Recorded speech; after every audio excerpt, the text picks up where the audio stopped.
Mon célèbre voisin, il est célèbre, ça n'a pas de bon sens, là. Le premier ministre dit en point de presse, lisez la chronique de Stéphane Laporte, c'est inspirant. Alors, on va aller rejoindre mon célèbre voisin Stéphane Laporte. Salut Stéphane! Salut Julie, ça va bien? Oui, oh mon Dieu, je t'entends tellement bien, là. C'est bien, Je te dis que t'es techno, toi, c'est sûr que ton son est bon. Voisin qui m'entend de vive voix, je pense. Les maisons sont tellement proches. Hey, Stéphane, il y a des canards dans ta piscine? Oui, tu as vu les canards dans ma piscine? Pour ceux qui suivent mon compte Instagram, j'avais 2 vrais canards dans ma piscine. Ils vont peut-être aller sur ton terrain, Stéphane, même si tu n'as pas encore moi, je de pense que c'est piscine. des canards intelligents parce qu'ils savent qu'ils risquent pas de finir en canard à l'orange avec toi. Fait qu'ils sont bien chez toi. C'est sûr, les canards sont végétariens comme Pas moi. beaucoup un canard, ouais. Non, c'est pas fou un canard. La bonne maison Outremont. Stéphane, toi, comment tu t'es senti quand le premier ministre a dit en point de presse, je vous recommande, puis là, il nous faisait toutes sortes de recommandations, mais dans ces recommandations, il disait, allez lire la chronique de Stéphane Laporte, c'est inspirant. Mais ça m'a touché, bien humblement, c'est sûr, parce que je pense que moi, je viens, tu sais, dans ma famille, il y a beaucoup de médecins qui en ce moment, c'est très important ce qu'ils font. Moi, Oui. moi j'essaie de donner un petit peu d'espoir avec mes chroniques, mais j'étais content que le premier ministre trouve ça important qu'on donne un peu d'espoir. Mais je pense qu'avant tout, on est chanceux d'avoir François Legault comme premier ministre parce que au-delà, c'est sûr que tout ne sera pas parfait, mais c'est une bonne personne. Puis ça paraît, je pense que c'est pour ça que les Québécois sont fidèles au rendez-vous à 13 heures. On sent que c'est une bonne personne. Puis on est chanceux d'en avoir une parce que nos voisins américains ne sont pas pris avec le même genre de personne. Non, c'est sûr. On sent que M. Legault il est vraiment investi sincèrement dans ce qui se passe en ce moment. Puis c'est ça qui est rassurant. Et ce qui est rassurant aussi, c'est qu'il y a l'expérience d'un chef d'entreprise. Puis un chef d'entreprise, ça gère toutes sortes de crises dans l'entreprise. Puis il faut que l'entreprise survive. Puis on dirait qu'il est vraiment en mode de trouver des solutions. Et mon Dieu, qu'il y a des problèmes, là, surtout dans les CHSLD. C'est terrible ce qui se passe. Dans tous les CHSLD à peu près.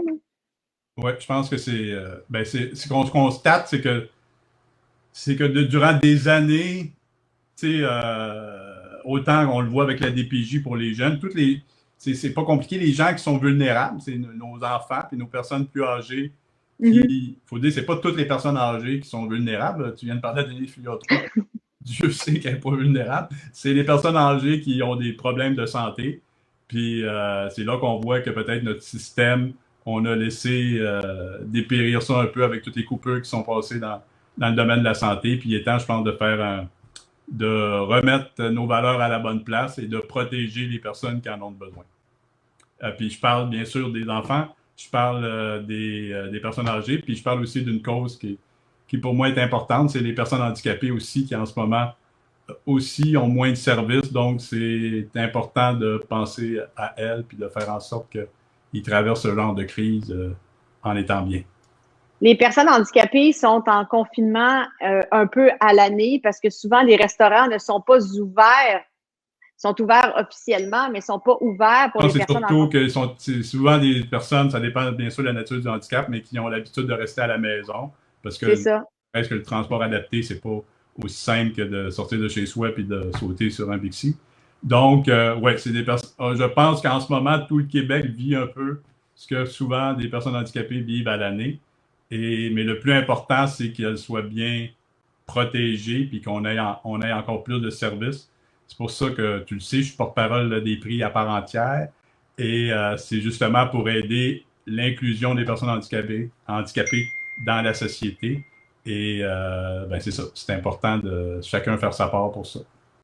Oui, parce que, tu sais, souvent, on va, par exemple, quand on parle de confinement, nous, on s'en rend pas compte, les gens qui n'ont pas de mobilité, pas de problème de mobilité, mais souvent, il y a des restaurants où il n'y a pas la rampe pour que la personne puisse rentrer. Donc, la personne à mobilité réduite ou handicapée se retrouve de toute façon avec un restaurant qui est fermé à l'année pour elle. Puis ça, il y a vraiment beaucoup de travail. Moi, je me rappelle être allée à la Place Bonaventure. La Place Bonaventure, c'est l'endroit où il y a le salon du livre. Et les gens à mobilité réduite ou handicapés sont des grands lecteurs parce que justement, le livre est souvent leur grande évasion. Et tu te dis, un endroit comme la Place Bonaventure, c'est d'une complexité là, de rentrer là avec un fauteuil roulant, de sortir de là avec un fauteuil roulant. Ça te prend des heures sortir, trouver les portes, le gardien de sécurité, c'est l'enfer. Tu dis, mais comment ça se fait que notre société n'est pas plus adaptée?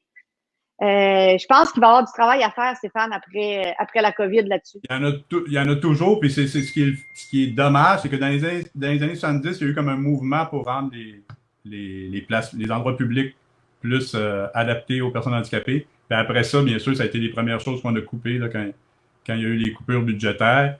Et il n'y a pas de raison. C'est vraiment une ségrégation. Quand c'est pas compliqué, tu as juste à pas mettre de rampe devant un édifice public, puis tu élimines les personnes handicapées de facto.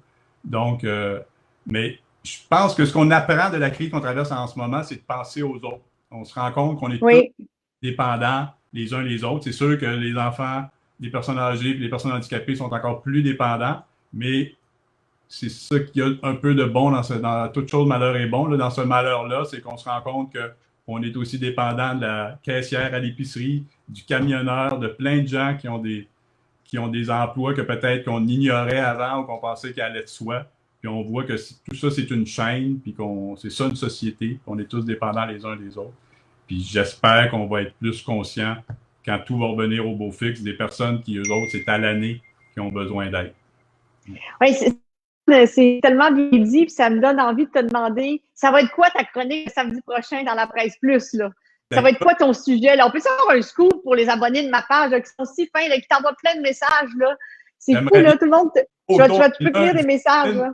Non, mais ça va tellement vite, surtout en ce moment avec cette crise-là qu'on vit.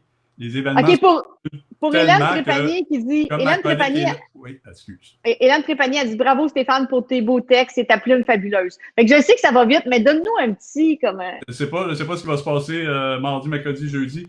Je pense qu'un journal, quand ça sort samedi, il faut que ça soit collé sur l'actualité. Donc, moi, j'écris toujours ma chronique le vendredi pour être vraiment collé à ce qui se passe, comme tu le sais. Donc, oui, là, donc le vendredi matin. Que tu ferais la cuisine, tu ne fais pas beaucoup de cuisine. Tu te vois, ben, tu peux rester là. Faire autant de cuisine que je t'ai vu en faire pendant 3 ans quand nous partagions la même cuisine.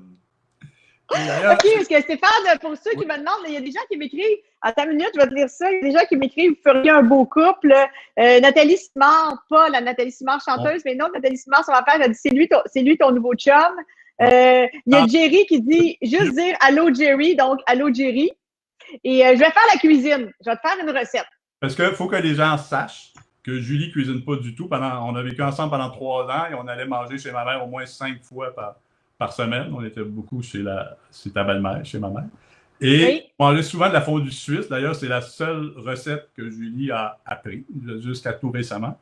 Et pour vous dire qu'elle ne le fait pas très souvent, à tous les Noëls depuis ce temps-là, donc depuis 30 ans, elle m'appelle pour savoir la recette de fondue suisse. Ça veut dire qu'elle en fait. La seule recette qu'elle connaît, elle n'en fait pas de l'année. Puis à Noël, il faut que je lui rafraîchisse la mémoire en lui rappelant c'est quoi la recette. Non, c'est parce que je ne l'ai pas noté, mais c'est pas vrai. J'ai fait la fondue de ta mère pas plus tard qu'avant-hier et j'ai fait une fondue confinement. Parce qu'en confinement, tu sais, une fondue, c'est pas hygiénique, hein? Les gens, ils mettent ça comme ça, ils se mettent ça dans la bouche, puis même quand ils le mettent dans l'assiette avec la fourchette, ça touche à l'assiette, qui touche à ta salive. Alors, j'ai fait une nouvelle fondue. J'ai mis des croûtons de pain. J'ai fait chauffer le fromage, j'ai tout brassé ça comme il faut. Là, j'étendais ça sur les croûtons de pain chauds. Alors, chacun a eu sa fondue individuelle. Ah, c'est hein? C'est intelligent, hein? Et te connaissant, tu as envoyé du push-push dessus aussi. Oui, j'ai envoyé un petit peu d'alcool dessus. Ouais. Regarde, j'ai mon push-push d'alcool. J'ai fait ça comme ça. Puis, non, mais sérieusement, je suis peut-être pas bonne cuisinière, mais je suis débrouillarde. Ça, t'es tellement brillante. Je suis capable de faire de la fondue sans qu'il y ait de contact entre l'assiette, les bouches, la salive et tout ça. D'ailleurs, c'est toujours comme ça que je vais faire de la fondue maintenant. Parce que je me suis rendu compte que la fondue, c'est un peu dégueulasse. On se passe toute notre salive. Oui, mais tu mets ça dans ta bouche. Toi, tu fais bien parce que y en a qui disent de se laver les mains. Ça, toi, tu dis de faire la fondue séparément. Je pense que tu as un rôle important.